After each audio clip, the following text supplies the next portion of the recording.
அர்ச்சனை மலராக ஆலயத்தில் வருகின்றோம், ஆனந்தமாய் புகழ் கீதம் என்றும் பாடுவோம்.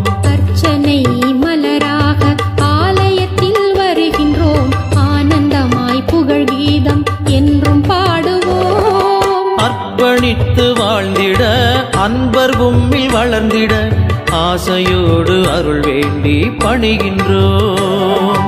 அர்ப்பணித்து வாழ்ந்திட அன்பர் உம்மில் வளர்ந்திட ஆசையோடு அருள் வேண்டி பணிகின்றோம். அர்ச்சனை மலராக ஆலயத்தில் வருகின்றோம், ஆனந்தமாய் புகழ் கீதம் என்றும் பாடுவோம்.